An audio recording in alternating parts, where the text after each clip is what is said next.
നമസ്കാരം. നമസ്കാരം. Indian express.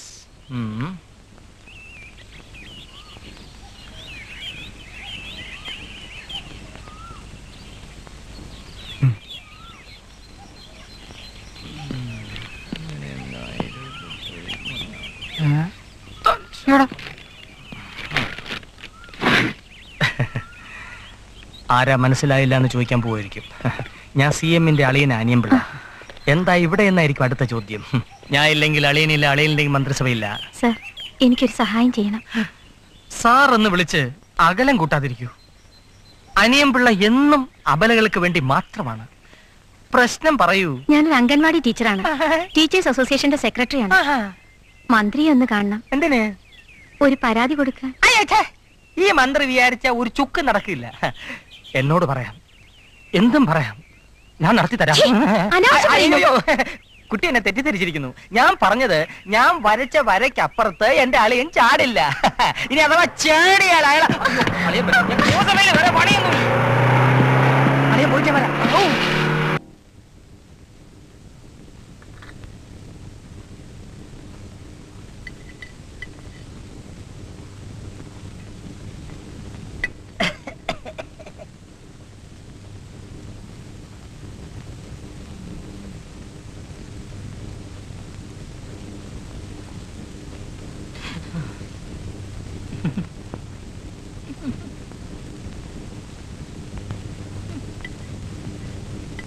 അനിയൻപിള്ള വല്ലതും കഴിച്ചോളൂ.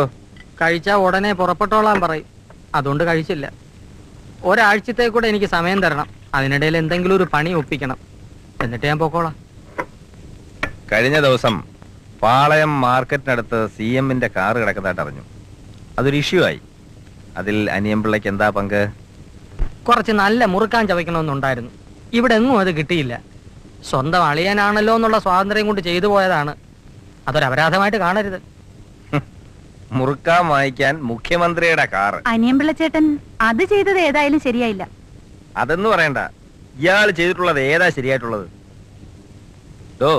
ബന്ധുക്കൾക്കും കൂട്ടുകാർക്കും വന്ന് സുഖവാസം നടത്താനുള്ള സ്ഥലമല്ല മുഖ്യമന്ത്രിയുടെ ഔദ്യോഗിക വസതി. മനസ്സിലായോ?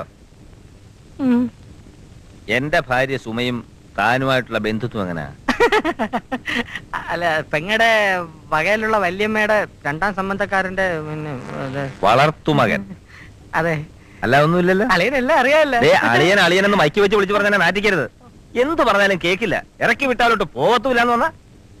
എന്നാൽ ഒരു കാർഷിക ലോണോ തൊഴിലില്ലായ്മ വേതനമോ ഒപ്പിച്ച് തന്ന് എന്നെ സഹായിക്കുമോ? നടപ്പില്ല. അതൊന്നും നിങ്ങൾക്കുള്ളതല്ല. ശരി, വേണ്ട. അനിയൻപിള്ളേ, തനിക്കിവിടെ കുറച്ച് സ്വാതന്ത്ര്യം തന്നു കരുതി മേലാൽ ഇമ്മാതിരി മണ്ടത്തരങ്ങൾ എന്റെ മുമ്പിൽ എഴുന്നള്ളിക്കരുത്.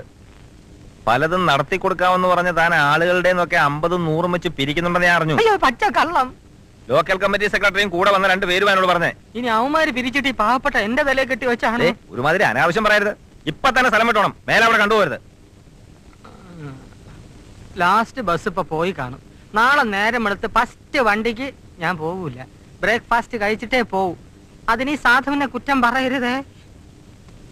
പെങ്ങളെ, 2 ഏത്തമ്പഴത്തിനും കുറച്ച് ഉപ്പുമാവിനും ഇത്തിരി കടലയ്ക്കും ഒരു പുഴുങ്ങിയ താറാമുട്ടയ്ക്കും ഞാൻ കിച്ചൺ ലോഡേഴ്സ് കൊടുത്തിട്ടുണ്ട്. ഞാനും നിങ്ങളും ഒരു ചാൻ വയറിന് വേണ്ടി മാത്രമാണ് ജോലി ചെയ്യുന്നത്. തട്ടിക്കളയരുതേ. Good night. Good by.